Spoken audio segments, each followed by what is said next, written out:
쉽게 상담센터에 오지 못하는 이유가 과연 뭘까요? 대부분 다른 사람들이 우리 아이나 엄마가 상담을 받는다고 하면 정신이나 어떤 행동에 문제가 있다고 생각할까봐 두려워서, 그것이 낙인 찍히는 것이 싫어서, 그런 이유로 상담센터에 오시는 것을 좀 꺼려 하시는 것 같습니다. 특히 과거에는 한 15년, 20년 전 같은 경우에는 이런 이유들이 굉장히 일반적이어서 거의 특별하게 병리적인 문제가 있지 않는 한은 상담센터에 상담을 받거나 치료를 받으러 오시는 경우가 거의 없었죠. 그런데 요즘에는 상담을 받으시는 것이 굉장히 보편화된 분위기여서 조그만 문제나 갈등이 생기셔도 근처에 있는 상담센터를 찾으셔서 상담을 의뢰하시는 경우가 굉장히 빈번하고 많습니다. 특히 사설 상담센터도 많이 생겼기 때문에 그런 것들을 어머님들이 쉽게 접하실 수 있는 것 같아요.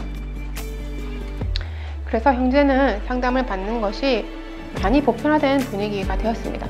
그러나 아직도 과거와 같이 우리 아이가 또는 내가 문제가 있다고 낙인 찍힐까봐 센터에 오시는 것을 꺼려 하시는 부모님들이 종종 있으신 것 같습니다. 그 두려움을 극복하시고 상담센터에 오시면 이게 크게 두려운 일이 아니구나 라고 생각하실 겁니다. 주변에서 상담을 권고받았지만 부모 생각에는 문제가 없는 것 같아서 아이의 상담을 망설이게 된다면 어떨까요? 주변에 있는 사람 한 사람 정도가 아이가 상담을 좀 받으면 좋겠다라고 권한다면 부모님의 판단으로 좀 더 진지하고 신중하게 아이를 관찰하고 지켜볼 필요가 있겠지만, 여러 사람으로부터, 특히 학교나 유치원으로부터 상담을 권고받았다면 그때는 망설이지 말고 센터를 찾으셔야 할 것 같습니다. 왜냐하면 이미 아이에게는 사회생활을 하는 데 있어서 어떤 문제가 발생을 했을 거고, 그 원인을 부모님이 찾아서 적극적으로 해결해주면 아이는 사회에 적응을 잘 하면서 스스로도 안정적인 감정들을 느끼고 행복하게 자랄 수 있기 때문입니다. 그런데 상담이나 치료적인 개입은 빠르면 빠를수록 좋다는 얘기를 하죠. 그래서 망설이지 마시고 센터를 찾으셔서 아이와 함께 방문을 하시는 게 좋을 것 같아요.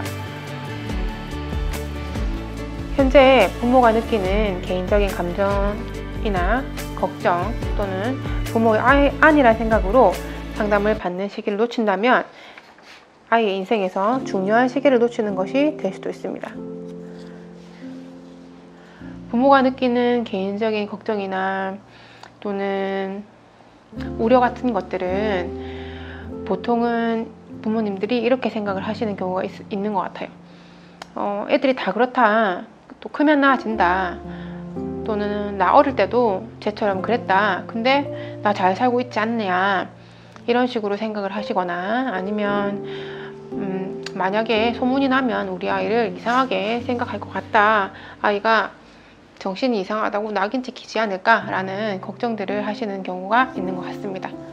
이런 것들을 조금 극복하시고 상담센터를 찾아오시는 것이 중요한 사항이 될 수 있을 것 같아요.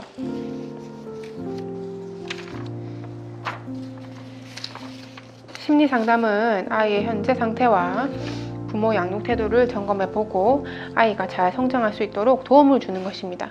그래서 상담센터를 방문하시는 것을 두려워하거나 무서워하거나 어렵게 생각하지 마시고 한번 어떤지 내가 상태를 점검해 봐야 되겠구나 라고 가볍게 생각하시고 오시면 충분히 좋은 결과를 또는 만족할 만한 결과를 얻어 가실 수 있을 것 같습니다. 그래서 어떤 문제가 굳이 생기지 않더라도 그냥 마음을 편안하게 생각하시고 상담센터를 찾아와 주시면 좋겠습니다. 저는 다음 시간에 다시 찾아오겠습니다. 궁금한 점은 댓글로 달아주시면 감사하겠습니다.